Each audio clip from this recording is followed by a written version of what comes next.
John Hudspeth, and I'm now like to do classical music.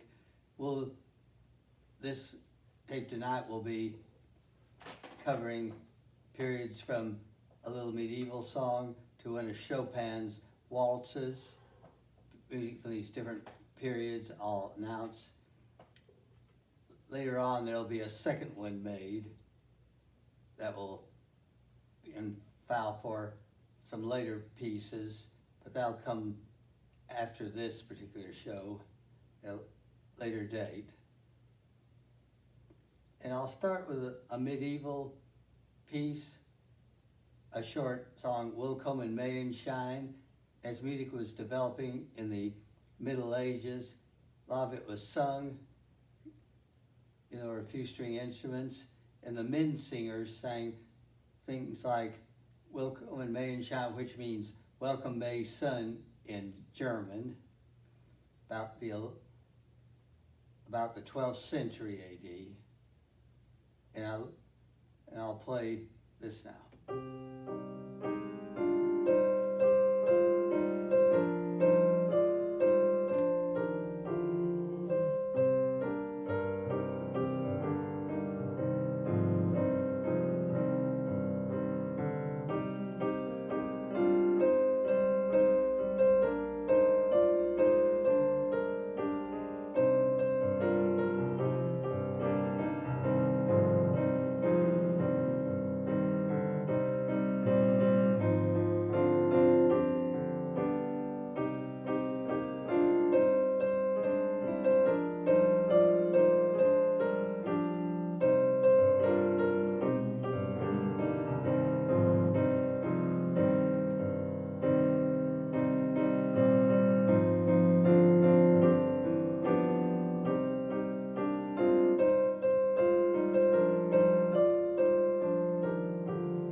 We'll jump ahead now to about 1550 in the Renaissance, when early harpsichords were appearing. And this is a tance and a noctance, a slow dance and then a fast dance.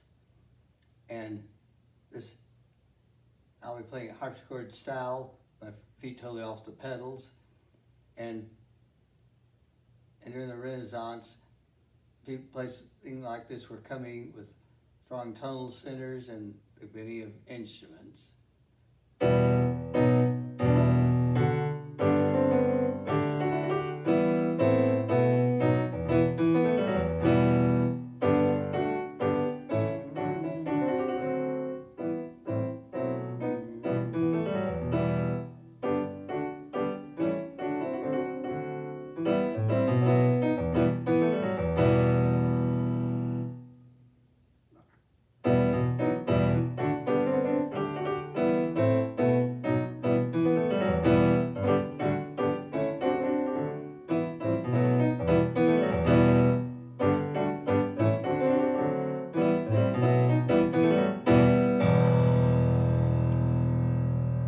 Same key, but different speed for the slow dance first and the second dance for the fast dance.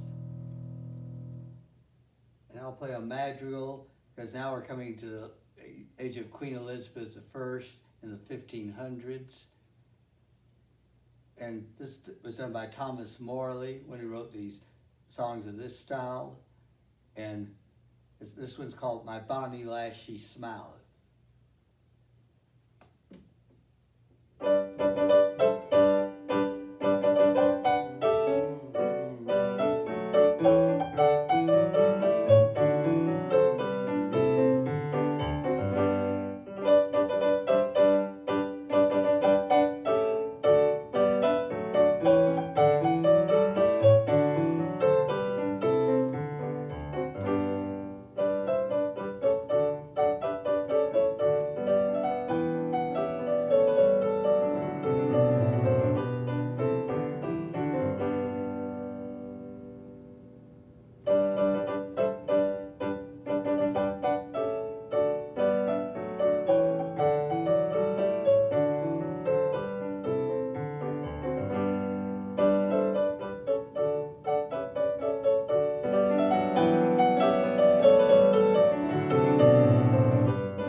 written by William Burr II and many others too, besides Thomas Morley in that period. And these I give a lot of credit to Dr. Ellsworth Peterson of Southwestern University, who's now retired, but he taught me this in the late 60s, and I'm glad to carry this forward to this Dr. Peterson, who knew even one or two of our residents here at Westminster.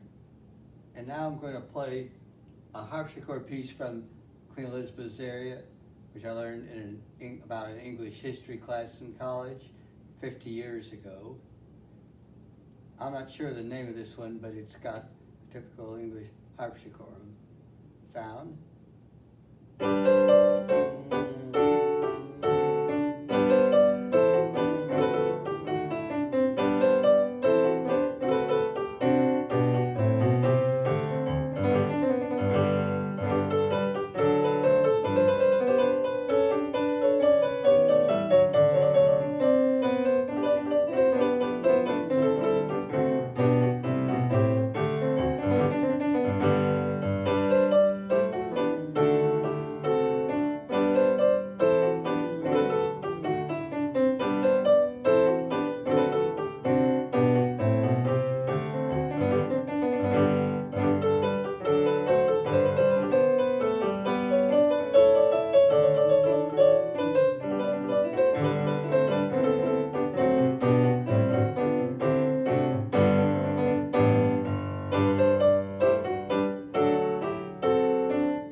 So that's reason one, I know it's a tune that's commonly played, but I don't know the exact name, but it still shows you example from the Elizabethan age. But now instruments became more common as we came to the Baroque period after 1600, and then later on, by 1700, the piano was invented, but then Johann Sebastian Bach in the first half of the 18th century wrote a lot of different pieces, and he was the one who really advanced it quite a bit, and some of his many children even became musicians. And now I'm going to play Jesu Joy of Man's Desiring, and I'm grateful I was able to learn this in junior high school from the late James Shepard, who knew one of our residents I mentioned before, Julia Mellenbrook, who's still alive. But she remembered him very well, and he saw a lot of me with music, and I'm glad I learned more about Bach and this in 8th grade. So I'll now play an easy version of Jesu Joy of Man's Desiring, which can be used on piano, organ, or different versions.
Now, quick version of a piece that I improvised in my head back when my niece was getting married, when I was in Georgetown, back in 2001.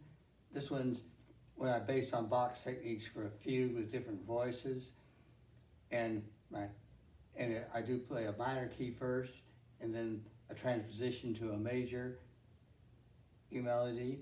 But this is real good because it sort of an ascension piece, maybe even a resurrection, where it's darkness at first, but then light. And that's what these keys symbolize.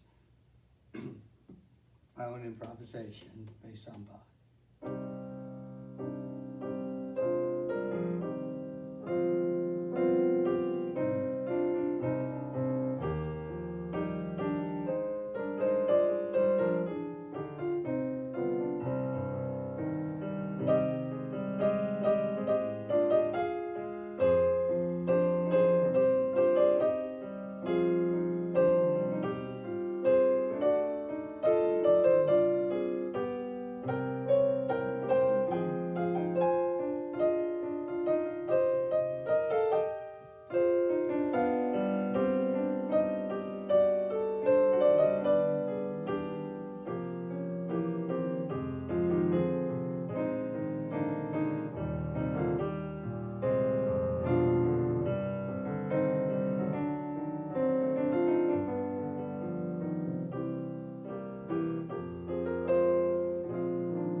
Anyway, there it is. You see the light in the dark, like an ascension or a crucifixion versus resurrection, from darkness to light.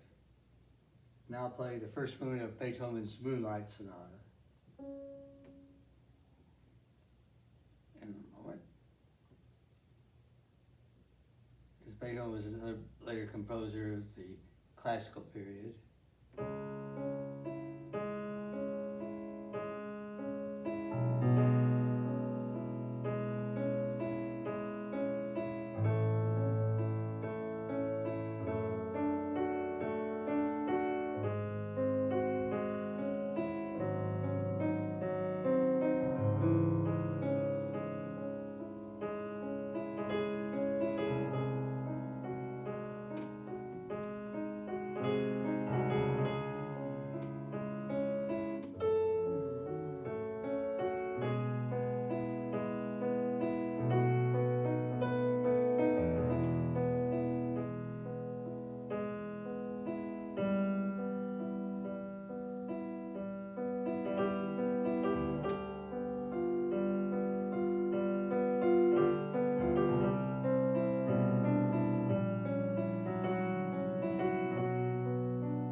Ninth Sonata, and now I'll play a little touch of Beethoven with a little improvisation on his Hymn to Joy from his Ninth Symphony.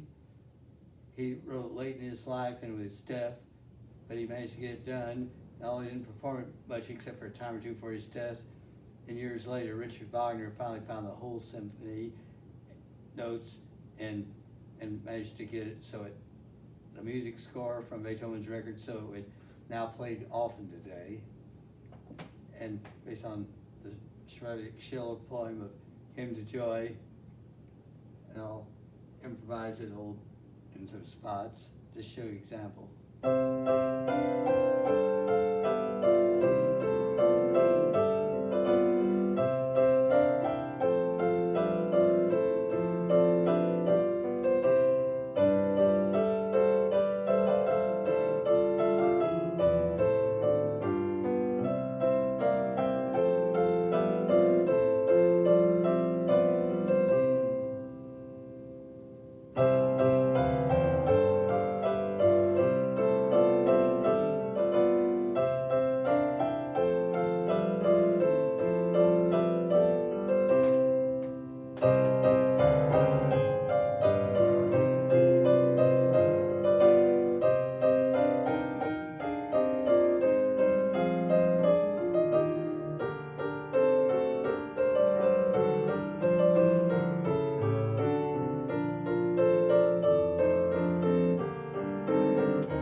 At my brother's wedding in 1972, who was actually the father of my niece, and it worked out real well. And for the last piece for this round, last 5 minutes or so, or just under that, I'll play Chopin's Waltz to show an example of romantic.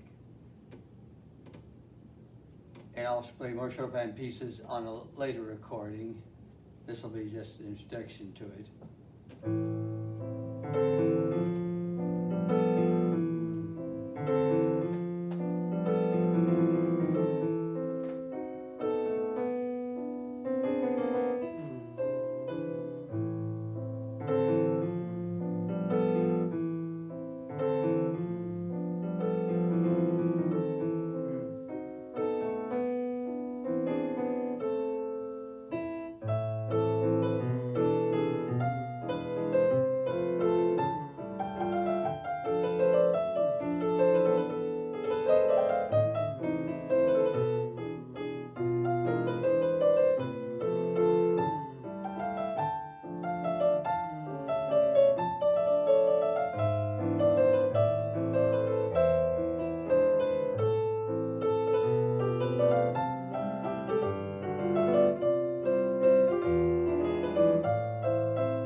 concludes this first half of the music. And I learned this from my mother too back in 1964, the Chopin Waltz. Thank you, and I'll look forward to playing the rest of it on a later recording.